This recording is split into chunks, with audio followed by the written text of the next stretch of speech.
अस्सलाम वालेकुम everyone, my name is Mutiba Zahid and I am your English teacher. तो बच्चों, आज की क्लास में हम पढ़ेंगे कंडीशनल सेंटेंसेस। कंडीशनल सेंटेंसेस क्या होते हैं, इसकी कितनी टाइप्स हैं और उसकी एग्जांपल्स हम आज देखेंगे। ओके, तो स्टार्ट करते हैं कंडीशनल सेंटेंसेस से। What are conditional sentences? Conditional sentences are sentences that describe a condition and its result. तो बेसिकली एक कंडीशनल सेंटेंस का मतलब ये है कि उसके अंदर एक कंडीशन होगी, उस कंडीशन के फुलफिल होने पर उसका एक रिजल्ट होगा, राइट? तो एक पार्ट ऑफ सेंटेंस के अंदर एक कंडीशन आ रही होगी और दूसरे पार्ट ऑफ सेंटेंस के अंदर उसका रिजल्ट आ रहा होगा। आई होप यहाँ तक आप लोगों को समझ में आ रहा होगा कि क्या है, एक कंडीशन है और एक रिजल्ट है, right? One part of sentence is condition and the other part of sentence is result. अच्छा, they usually have two clauses. तो क्या होता है, जो कंडीशनल सेंटेंसेस होते हैं उसके यूजुअली दो क्लॉजेस होते हैं। और क्लॉजेस कौन कौन से होते हैं? एक क्लॉज उसका डिपेंडेंट क्लॉज होता है और एक क्लॉज उसका इंडिपेंडेंट क्लॉज होता है। ओके, अच्छा, इफ क्लॉज एक आएगा जिसके अंदर कंडीशन होगी, उसको हम इफ क्लॉज भी कहते हैं। उसके अंदर इफ का वर्ड भी आता है। ओके, इफ हमें कंडीशन ही बता रहा है, ठीक है, ये कंडीशन के बारे में बताता है। फिर आता है मेन क्लॉज जो कि इंडिपेंडेंट क्लॉज होता है, ठीक है, वो रिजल्टिंग क्लॉज भी होता है। आप उसके अंदर रिजल्ट को देख सकते हैं। और ये क्या करता है, it tells what happens if the condition is true. तो जब भी वो कंडीशन ट्रू होगी तो फिर उसके बदले में क्या चीज़ होगी, ठीक है। If you work hard you get good marks in your exams, ठीक है। तो अगर आप एक काम करेंगे तो दूसरा काम होगा। ओके, अच्छा, अब जो बेसिक स्ट्रक्चर है ना, हम पहले उसको देख लेते हैं, फिर हम आगे मूव करते हैं। बेसिक स्ट्रक्चर क्या है? If plus condition in one clause and result in the other clause. मैं बार बार बोल रही हूँ ताकि आप लोगों को ये बात हमेशा याद रहे कि एक सेंटेंस, एक क्लॉज के अंदर इफ आएगा और दूसरे के अंदर रिजल्ट होगा। अब जरूरी नहीं है कि इफ वर्ड हो, इसके अलावा भी कंडीशनल वर्ड्स होते हैं, वो भी हो सकते हैं, लेकिन अभी आप लोगों को समझाने के लिए मैं इफ का वर्ड इस्तेमाल कर रही हूँ। अच्छा, दूसरी बात, अब जिसकी पंक्चुएशन है ना, उसको जरा ध्यान से देखिएगा। जब भी आपके कंडीशनल सेंटेंस के अंदर पहला क्लॉज डिपेंडेंट क्लॉज होगा, इफ से स्टार्ट हो रहा होगा, तो उस क्लॉज के खत्म होने के बाद आपने एक कॉमा लगाना है और फिर अगला क्लॉज लिखना है। लेकिन अगर आपका सेंटेंस जो है वो इंडिपेंडेंट क्लॉज से स्टार्ट हो रहा है, ठीक है, you will get good marks if you work hard, इस तरह के सेंटेंस के अंदर कोई भी कॉमा नहीं आएगा, दोनों क्लॉजेस स्मूथली चलते रहेंगे, ठीक है। अगर मैं कह रही हूँ कि if you work hard you will get good marks, तो इस सेंटेंस के अंदर क्या है, कॉमा आएगा। मैं यहाँ पे लिख के बताती हूँ आपको, if you work hard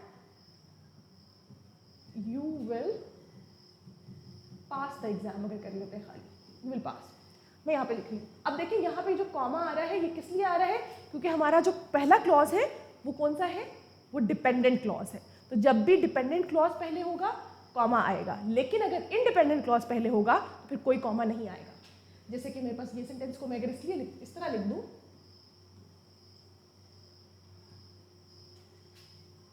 you will pass the exam if you work hard। अब देखिए इस सेंटेंस के अंदर आपको कहीं कॉमा नजर नहीं आ रहा, ओके, हालांकि दो क्लॉजेस यूज हो रहे हैं, फिर भी कॉमा नहीं आ रहा। ओके, इस चीज का ख्याल रखिएगा। अच्छा, और बाकी कंडीशन वही है कि result plus if plus condition, ठीक है, ये इस तरीके से आएगा। इन दोनों में से कोई भी स्ट्रक्चर हो सकता है, ऊपर वाला स्ट्रक्चर भी हो सकता है, नीचे वाला स्ट्रक्चर भी हो सकता है। इसमें भी आपको नजर आ रहा होगा कि यहाँ पे कॉमा है और इस वाले स्ट्रक्चर के अंदर यहाँ पे कोई कॉमा नजर नहीं आ रहा। अच्छा, if you study hard you will pass the exam, same वही, थोड़े वर्ड्स चेंज करके आपके पास एग्जाम्पल आ रही है। अब देखें यहाँ पे कॉमा आ रहा है, you will pass the exam if you study hard. अब उसी सेंटेंस को दूसरी तरह से लिखा गया है। यहाँ पर क्या स्ट्रक्चर था? Dependent comma independent. यहाँ पर क्या है? इंडिपेंडेंट प्लस डिपेंडेंट, कोई कॉमा नहीं आ रहा। तो इस चीज़ का आपने बहुत ख्याल रखना है। ओके, ये चीज़ें मैं आपको ऑलरेडी भी टाइप्स ऑफ सेंटेंसेस के अंदर पढ़ा चुकी हूँ, तो इसको सिर्फ अभी हम यहाँ पे रिपीट कर रहे हैं। अच्छा, when the if clause comes first use a comma, if the result comes first no comma is needed। ठीक है, रिजल्ट को, क्योंकि रिजल्ट क्लॉज बेसिकली आपका कौन सा क्लॉज होता है? वो आपका इंडिपेंडेंट क्लॉज होता है, ठीक है। तो ये आपको उसी तरह आसान अल्फाज में समझाया गया है यहाँ पे। अच्छा, अब आ जाते हैं कंडीशंस पे, उनकी टाइप्स पे। तो चार टाइप्स हैं, जीरो कंडीशनल, फिर फर्स्ट कंडीशनल, फिर सेकंड और फिर थर्ड कंडीशनल, ठीक है। फोर कंडीशंस किस तरीके से हैं कि पहले जीरो से स्टार्ट करें हैं, 0 1 2 3। तो हम जीरो से स्टार्ट करते हैं कि जीरो कंडीशनल सेंटेंसेस कौन से होते हैं। तो सबसे पहले हम उसको देख लेते हैं। Okay, Zero conditional sentence. The zero conditional is used for scientific facts, universal truths, general facts, or habits. Things that are always true. If one thing happens, another thing always happens. तो कुछ चीज़ें जो universal facts है, अगर सूरज निकलेगा तो गुरूब तो होगा, ठीक है। तो जो चीज़ें यूनिवर्सल फैक्ट्स हैं उनको हम लिखते हैं जीरो कंडीशन के अंदर कि एक चीज़ होगी तो दूसरी चीज़ भी होगी, ठीक है। अगर सूरज निकलेगा तो रोशनी होगी। तो जितनी भी चीज़ें इस तरह की हैं जो कि होंगी ही होंगी, जो कि यूनिवर्सल फैक्ट्स हैं, जो कि ट्रू है, वो क्या है, वो आपके पास जीरो कंडीशन आती है। अब इसका स्ट्रक्चर क्या होता है, अब ये देखें, जीरो कंडीशन के अंदर आपने सिर्फ सिंपल प्रेजेंट टेंस का इस्तेमाल करना है, चाहे आपका कंडीशनल क्लॉज है, चाहे आपका रिजल्टेंट क्लॉज है। दोनों क्लॉजेस के अंदर आप सिर्फ और सिर्फ सिंपल प्रेजेंट टेंस का इस्तेमाल करेंगे, जिसका मतलब है कि वर्ब वन यूज होगी, ठीक है, उसके साथ एस और ईएस यूज होगा, और इधर भी ऐसे ही होगा, वर्ब वन यूज होगी, उसके साथ एस और ईएस यूज होगा, या फिर अगर नेगेटिव में हो रहा होगा तो डज नॉट यूज हो रहा होगा, डू नॉट यूज हो रहा होगा, ठीक है। तो ये आपने ध्यान रखना है कि क्या है कि आपका जो पहला क्लॉज है और जो दूसरा क्लॉज है, दोनों के अंदर सिर्फ और सिर्फ सिंपल प्रेजेंट टेंस का इस्तेमाल किया जा रहा है। अच्छा, अब स्ट्रक्चर आपको फिर से फॉर्मूला लगा के समझा देती हूँ कि इफ सब्जेक्ट वर्ब प्रेजेंट का यूज होगा, जिसका मतलब है कि वर्ब वन और एस और ई एस हम उसमें ऐड कर देंगे अगर हमारे पास सब्जेक्ट जो है वो सिंगुलर होगा। फिर क्या है, फिर दूसरे क्लॉज के अंदर भी सब्जेक्ट प्लस वर्ब आ रहा है, ठीक है, और यहाँ पे हमारे पास कॉमा है क्योंकि हमने इफ वाला क्लॉज पहले लिखा है। तो इसकी कुछ एग्जांपल्स हमने यहाँ पे लिखी हुई हैं, उनको देख लेते हैं। If you heat water to 100 degrees it boils, ठीक है। तो अब क्या है, अगर आप पानी को रखोगे चूल्हे के ऊपर तो वो बॉयल ही होगा ना, उसके पास और कोई ऑप्शन तो नहीं है, वो फ्रीज तो नहीं हो सकता। तो एक यूनिवर्सल फैक्ट है, ठीक है, एक चीज़ है जो अच्छा, अगर आप क्या करते हैं, if you put ice on heat it melts, ठीक है। तो आप जो यूनिवर्सल फैक्ट है, जो आपको पता है कि ये चीज़ होगी, वो जीरो कंडीशन के अंदर आता है, जिसके अंदर कोई चेंज हो ही नहीं सकती, उसकी कंडीशन चेंज हो ही नहीं सकती, ठीक है। If it rains the roads become wet, बारिश होती है तो पानी आता है, ज़्यादा बारिश होती है तो ज़्यादा पानी आता है, राइट। बिल्कुल उसी तरीके से if it rains the roads become wet, okay. तो यहाँ पर क्या है कि बारिश होगी तो रोड्स गीली होंगी ना, और कोई ऑप्शन तो नहीं है रोड्स के पास। तो जब भी हमारे पास इस तरीके के सेंटेंसेस होंगे जिसके अंदर चेंजेस नहीं हो सकते, वो क्या है, वो जीरो कंडीशन है। If you don't water plants they die, ठीक है, अगर आप पानी नहीं दोगे पौधों को तो वो मर जाएंगे, ठीक है। फिर क्या है, if people exercise regularly they stay healthy, that is also universal fact. अगर आप एक्सरसाइज करोगे तो हेल्दी रहोगे, नहीं करोगे तो नहीं रहोगे, right. Ice melts if the temperature rises, अगर टेम्परेचर ज़्यादा होगा तो बर्फ मेल्ट हो जाएगी, ठीक है। फ्रिज का स्विच ऑफ करके देख लें, ठीक है, क्या होगा, सब कुछ मेल्ट हो जाएगा। तो सिमिलरली जो भी चीज़ें यूनिवर्सल फैक्ट्स हैं, जो भी जनरल ट्रूथ्स हैं, जो भी चीज़ें एक रेगुलर रूटीन के का पार्ट हैं, जो कि होती ही होती हैं, इसके अंदर कोई चेंजेस नहीं हो सकती, वो सब क्या है, वो जीरो कंडीशन है। एक चीज़ होगी तो उसके बदले में दूसरी चीज़ होगी ही होगी, ठीक है। अगर बारिश होगी तो पानी आएगा ही आएगा, ठीक है। तो इस तरह की चीज़ें, आई होप यहाँ तक समझ आ गया होगा सब बच्चों को।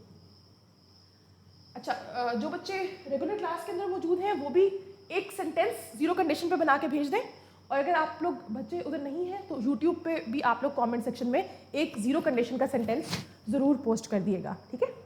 अच्छा, अब इसके यूजेस क्या हैं, मैंने आप लोगों को ऑलरेडी भी मेंशन किया है, फिर देख लें कि scientific facts, law of natures, instructions, rules, daily habits, इन सब के लिए हम जीरो कंडीशन को इस्तेमाल करते हैं, ठीक है। अच्छा, अब इनके लिए हम कौन कौन से वर्ड्स इस्तेमाल कर जाते हैं, always, when ever, every time, generally, usually, ठीक है। इन वर्ड्स का इस्तेमाल होता है इन सेंटेंसेस के अंदर, यूजली रिजल्टेंट क्लॉज के अंदर। If I wake up early I always drink tea, ठीक है। अब ये डेली रूटीन की बात कर रहा है कि जब भी मैं सुबह उठता हूँ तो मैं चाय पीता हूँ, ठीक है। तो ये इस तरीके की चीज़ें हैं। अब क्या होगा, इन सेंटेंसेस के अंदर हमेशा फैक्ट्स की बात हो रही होगी, रिजल्ट इज ऑलवेज ट्रू, ठीक है। जो रिजल्ट है वो हमेशा सही होगा, वो बिल्कुल ऐसे ही रूटीन में होता है। Both clauses use the present simple. अब ये बात याद रखनी है कि दोनों क्लॉजेज के अंदर सिंपल प्रेजेंट टेंस का ही इस्तेमाल किया जा रहा है। तो यहाँ पे हमारी जीरो कंडीशन खत्म हो गई।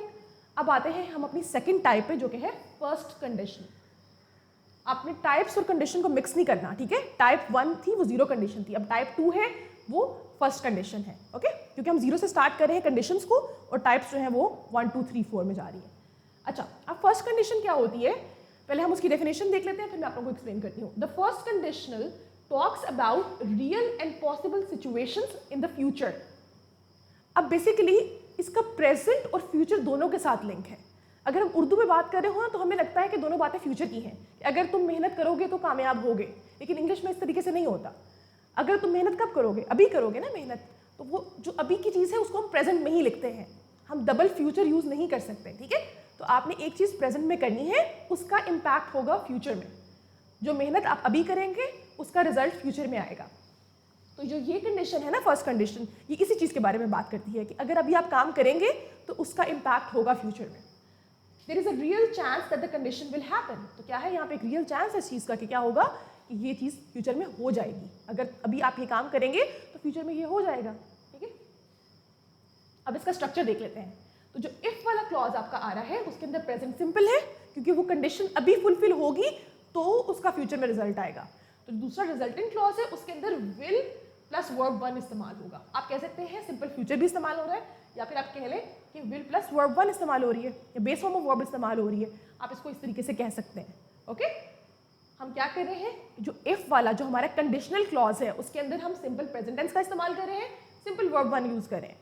लेकिन जो हमारा रिजल्टेंट क्लॉज है उसके अंदर हम क्या यूज कर रहे हैं, उसके अंदर हम will plus verb one use कर रहे हैं। आप इसको कह सकते हैं कि हम सिंपल फ्यूचर का इस्तेमाल कर रहे हैं। अच्छा, अब ये आपके पास स्ट्रक्चर सामने लिखा हुआ है, आपको नजर आ रहा होगा, if plus subject plus present simple, और कॉमा के बाद क्या है, subject plus will plus verb आ रहा है, ठीक है। तो ये सिंपल फ्यूचर का है और वो सिंपल प्रेजेंट का है, ओके। आप यहाँ पर वर्ब वन भी लिख सकते थे। आई होप यहाँ तक क्लियर हो गया होगा। अब हम इसकी कुछ एग्जाम्पल्स देखते हैं। If you study hard you will पास। देखिए वो एग्जाम्पल कि अगर तुम मेहनत करोगे तो पास होगे, ठीक है। अभी मेहनत करोगे तो पास होगे, उर्दू में बोलते हुए करोगे होगे हमें समझ में आ रहा है, लेकिन आपने कभी भी उर्दू टू इंग्लिश ट्रांसलेशन नहीं करनी होती। आप एक लैंग्वेज को दूसरी लैंग्वेज में ट्रांसलेट करके नहीं समझ सकते, ठीक है। तो उसका स्ट्रक्चर हमने जहाँ सीख रहे हैं हमने उसी स्ट्रक्चर में उसको फॉर्म करना है कि जो हमारा पहला क्लॉज आ रहा है, या फिर आप जो भी कह लें कि जो हमारा कंडीशनल क्लॉज है उसके अंदर आपने प्रेजेंट इस्तेमाल किया, और जो रिजल्टेंट क्लॉज है उसके अंदर आपने फ्यूचर इस्तेमाल किया। If you study hard you will pass, if it rains we will stay at home. अब देखिए if it rains water comes, वो एक कंडीशन है जो कि होनी है, लेकिन बारिश होगी तो हम घर में रहेंगे, ये आपकी अपनी चॉइस है, ठीक है। ये कंडीशन फुलफिल होगी बारिश के होने पे, अदरवाइज आप बाहर भी जा सकते हैं, ठीक है। बहुत सारे ऑप्शंस हैं आपके पास, तो अगर बारिश होगी तो आप घर पे रुकेंगे। अब क्या है, क्योंकि यहाँ पे पॉसिबिलिटी मौजूद है, तो जहाँ पर पॉसिबिलिटी मौजूद है और वो किसी एक चीज़ पे डिपेंडेंट है, तो वो क्या है, वो आपकी फर्स्ट कंडीशन है। If she calls me I will answer, if they arrive early we will start the meeting, ठीक है। कि अगर वो जल्दी आएंगे तो हम मीटिंग स्टार्ट करेंगे। सी, एक चीज़ दूसरी बात पे डिपेंडेंट है, okay. If you don't Hari you will miss the bus, अगर तुम अभी जल्दी नहीं करोगे तो बस मिस कर दोगे, ठीक है। अगर टीचर आएंगी तो हम पढ़ेंगे, ठीक है। If the teacher comes then we will study, right. तो कोई भी चीज़ जो है वो डिपेंडेंट है आपकी एक पॉसिबिलिटी पे कि अगर ये काम होगा तो ही दूसरा काम होगा, ठीक है। और एक काम प्रेजेंट में होगा तो ही फ्यूचर में उसका इम्पैक्ट होगा, ठीक है। वो नियर फ्यूचर है, वो आपका कोई भी फ्यूचर हो सकता है, लेकिन वो होगा इसी तरीके से। अब इसके यूजेस क्या है, हम इसको फ्यूचर पॉसिबिलिटीज़ में यूज़ करते हैं, हम वार्निंग्स में यूज़ करते हैं, प्रोमिसेस में यूज़ करते हैं, हम प्रेडिक्शंस के लिए भी इसको यूज़ करते हैं, ठीक है। अच्छा, कुछ और एग्जाम्पल्स आपके पास है। If I have time I will help you, अगर मेरे पास वक्त हुआ तो मैं क्या करूँगा, मैं तुम्हारी मदद कर दूंगा, ठीक है। If we leave now we will catch the train, अगर हम अभी निकलेंगे तो ही हम ट्रेन को पकड़ सकेंगे। If you eat too much sugar you will gain weight, ठीक है। फिर क्या है, if it is sunny tomorrow we will go to the beach, अगर सनी हुआ वेदर तो हम क्या करेंगे, हम बीच पे चले जाएंगे। तो जो भी चीज़ें हैं वो क्या है, वो डिपेंडेंट है किसी एक कंडीशन के फुलफिल होने पे, और कंडीशन क्या है, वो प्रेजेंट की है। अच्छा, अब इंपॉर्टेंट पॉइंट्स क्या हैं कि जब भी आप फ्यूचर के बारे में बात कर रहे होते हैं, जो सिचुएशन पॉसिबल है उसके बारे में बात कर रहे होते हैं, तब आप इसको इस्तेमाल करते हैं, और आप इसके अंदर प्रेजेंट सिंपल का इस्तेमाल करते हैं इफ़ वाले क्लॉज के अंदर, और रिजल्टेंट क्लॉज के अंदर आप क्या इस्तेमाल करते हैं, विल का। आप दोनों क्लॉजेस को आगे पीछे कर सकते हैं, लेकिन कंडीशनल क्लॉज के अंदर आपने इफ़ का इस्तेमाल करना ज़रूरी है, ओके। अब आ जाते हैं हम अपनी थर्ड टाइप पे, जो कि है सेकेंड कंडीशनल सेंटेंस, ठीक है। थर्ड टाइप है लेकिन सेकेंड कंडीशन है। सेकेंड कंडीशनल सेंटेंसेस क्या होते हैं, पहले हम उसकी डेफिनेशन देखते हैं, फिर मैं आपको उसको अच्छे से एक्सप्लेन करती हूँ। The second conditional talks about unreal situations, imaginary situation, dreams, hypothetical situations, things that are unlikely to happen. अब ये वो बातें हैं, अब सेकेंड कंडीशन उन चीज़ों के बारे में बात हो रही है जिसमें काश आ जाता है, ठीक है, ड्रीम्स की बात कर लेते हैं, कोई भी चीज़ की, अगर ऐसा होता तो फिर मैं ये करता। एक पास्ट के अंदर अगर कुछ डिफरेंट होता तो फ्यूचर में किस तरह से चीज़ डिफरेंट होती, ठीक है। अगर मैंने ये किया, अगर मैं ये करता तो फिर क्या होता, ठीक है। सिंपल पास्ट की बात हो रही है और सिंपल फ्यूचर की बात हो रही है। तो मैं आपको इसका पहले स्ट्रक्चर दिखाती हूँ, फिर मूव करते हैं आगे। स्ट्रक्चर क्या है कि आपका जो इफ वाला क्लॉज है ना, जो आपका कंडीशनल क्लॉज है, वो पास्ट सिंपल में लिखा जा रहा है। क्यों? क्योंकि इसमें काश का वर्ड आ गया है, ठीक है। इसमें ये वो चीज़ आ गई है कि अगर ये होता, काश का वर्ड नहीं, आप अभी समझें इसको, आप इसको सिर्फ इस तरह से देखें कि एक चीज़ अगर पास्ट में होती तो उसकी वजह से एक नया डिफरेंट फ्यूचर होता। अगर मैं पढ़ता तो मैं पास हो जाता, राइट। तो कोई भी ऐसी चीज़ जो आप पास्ट में चेंज करके करना चाहते हैं, उस चीज़ के बारे में बात हो रही है, ओके। अच्छा, दूसरी तरफ क्या आएगा आपके पास? वुड प्लस वर्ब 1 आएगा, ठीक है। यहाँ पे आपके पास सिंपल वर्ब 2 आ रहा है और यहाँ पर क्या है? वुड प्लस वर्ब 1 आ रहा है। इस स्ट्रक्चर को याद रखिएगा कि जहाँ पर भी आपका कंडीशनल क्लॉज है वहाँ पर आपने सेकंड फॉर्म ऑफ वर्ब इस्तेमाल करनी है, और जो आपका रिजल्टेंट क्लॉज है उसमें आपने वुड के साथ वर्ब 1 यूज करनी है, ठीक है। अच्छा, अब इसकी कुछ एग्जांपल्स हैं, वो आपके सामने लिखी हुई, आप देख सकते हैं। If I were rich I would travel the world. अगर मैं अमीर होता तो मैं दुनिया ट्रेवल करता, ठीक है। अगर मैं पढ़ता तो मैं पास हो जाता, ठीक है। If I had $1 million I would buy a big house. If I want the lottery I would buy a new car, ठीक है। तो कोई भी चीज़ आपने पास्ट में बतानी है कि पास्ट में अगर ये होता तो मैं फ्यूचर में ये करता, okay. If she knew the answer she would tell us. अगर उसे पता होता तो बताती, right. If we live near the sea we would swim every day. तो अगर हम क्या करते हैं, अगर हम सी के पास रहते तो हम क्या करते हैं? हम हर रोज स्विमिंग करते हैं। If he studied more he would get better grades. अगर वो ज़्यादा पढ़ता तो ज़्यादा मार्क्स लेता, ठीक है। तो एक कंडीशन है जो कि पास्ट से लिंक्ड है। अगर पास्ट में ये होता तो अभी फ्यूचर में ये होता, राइट। आई होप यहां तक सबको समझ में आ रहा होगा, ठीक है।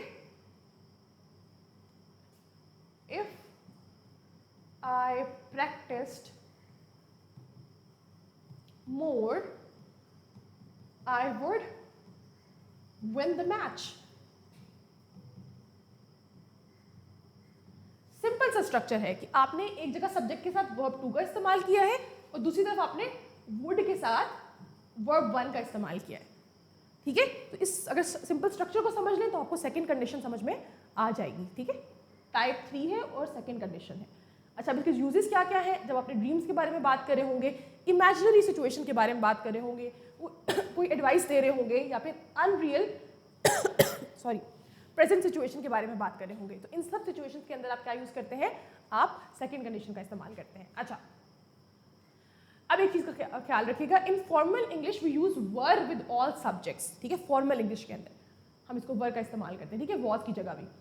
जैसे if I were you, specifically जब हम बात कर रहे होते हैं ना अपनी सिचुएशन में किसी और चीज़ के बारे में बात कर रहे हो, तब हम वर का वर्ड इस्तेमाल करते हैं। इफ आई वर यू, ठीक है। इफ आई वॉज यू नहीं बोल रहे होते तब हम, ठीक है। I would apologize. If he were taller he would play basketball. लेकिन हम क्या है, अब हम यहाँ पे यूजुअली हम वॉज का इस्तेमाल कर रहे होते हैं। क्यों? क्योंकि आजकल कॉमनली हम जो इंग्लिश इस्तेमाल कर रहे हैं उसके अंदर बहुत सारी चीज़ें चेंज हो गई हैं। जैसे शेल का यूज हमने बहुत कम कर दिया है, उस तरीके से बहुत सारी चीज़ें जो है वो हम चेंज हो गई हैं, ठीक है। और बहुत ज़्यादा इनफॉर्मल स्पीच के अंदर तो हम वैसे भी वॉज का वर्ड ही इस्तेमाल कर रहे होते हैं। लेकिन जब भी हम अपने बारे में बात कर रहे होते हैं ना, जब स्पेशली जब हमने एक काश का वर्ड इस्तेमाल करके बात कर रहे होते हैं, कुछ इस तरीके से बात कर रहे होते हैं या अपने ड्रीम के बारे में, तब हम यूजुअली वर्ड का वर्ड अभी भी यूज़ कर रहे होते हैं, ओके। अच्छा, इंपॉर्टेंट पॉइंट्स क्या है? टॉक्स अबाउट अनरियल और unlikely situations, uses past simple in the if clause and use would in the main clause, ठीक है। आपका जो इंडिपेंडेंट क्लॉज होगा उसके अंदर वुड का इस्तेमाल होगा और जब का डिपेंडेंट क्लॉज होगा उसके अंदर आपका इफ का इस्तेमाल होगा। अब आती है हमारी लास्ट कंडीशन, जो कि क्या है? थर्ड कंडीशन है। अब थर्ड कंडीशन क्या है? थर्ड कंडीशनल सेंटेंस में पहले हम डेफिनेशन देख लेते हैं। The third conditional talks about impossible situations in the past, regrets, missed opportunities, imagining a different past. अब वो चीज़ें जो कि पास्ट में कभी नहीं हुई लेकिन आप कहते हैं कि काश ऐसा हो चुका होता। अब देखिए, ये कुछ इस तरीके से बात है कि अगर ये हो चुका होता तो उसके बदले में ये भी हो चुका होता। अब इसमें कोई डिफरेंट फ्यूचर के बारे में बात नहीं हो रही, जिस तरह पिछले वाले कंडीशन में हो रही थी ना कि अगर पास्ट में ये होता तो अभी ये हो रहा होता, एक डिफरेंट पॉसिबिलिटी थी। इसमें पॉसिबिलिटी है ही नहीं। अगर ये हो चुका होता तो ये भी हो चुका होता, ठीक है। इस तरीके से बात हो रही है। This condition did not happen so the result did not happen. क्योंकि एक ये कंडीशन हुई नहीं, उसकी वजह से रिजल्ट भी नहीं हुआ। वहाँ पे पॉसिबिलिटी हमें नजर आ रही थी सेकंड कंडीशन के अंदर, थर्ड के अंदर कोई पॉसिबिलिटी नहीं है। हम ये बता रहे हैं क्योंकि कंडीशन फुलफिल नहीं हुई उसकी वजह से दूसरा काम भी नहीं हुआ। ठीक है, अच्छा अब इसका जो स्ट्रक्चर है हम उसको देख लेते हैं। स्ट्रक्चर बहुत सिंपल है, इसको आप अगर आराम से स्ट्रक्चर को देखें ना आपको बहुत आराम से समझ आ जाएगा कि आपका जो इफ वाला क्लॉज है ना उसके अंदर आपने हैड प्लस वर्ब 3 इस्तेमाल करना है। ठीक है, सॉरी ये आपके उसमें आएगा, रिजल्ट में आएगा, सॉरी आपने इस वाले क्लॉज के अंदर आपने क्या यूज करना है, वुड हैव प्लस वर्ब 3, ये आपका आएगा इफ वाला क्लॉज। और जो दूसरा क्लॉज आपका आएगा उसके अंदर आपने क्या यूज करना है, उसके अंदर आपने यूज करना है would if I had done, okay no आपका हैड सही बता रही थी मैं पहले,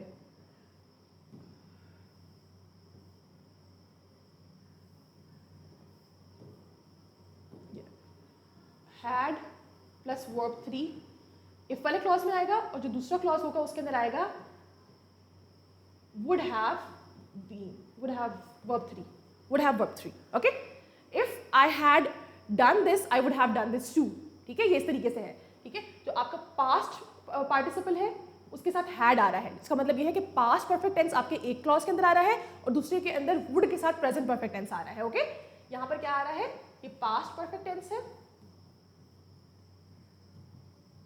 और यहाँ पे क्या है आपका प्रेजेंट परफेक्ट टेंस वुड के साथ आ रहा है। इसको इस तरीके से याद रखें, हमेशा याद रहेगा।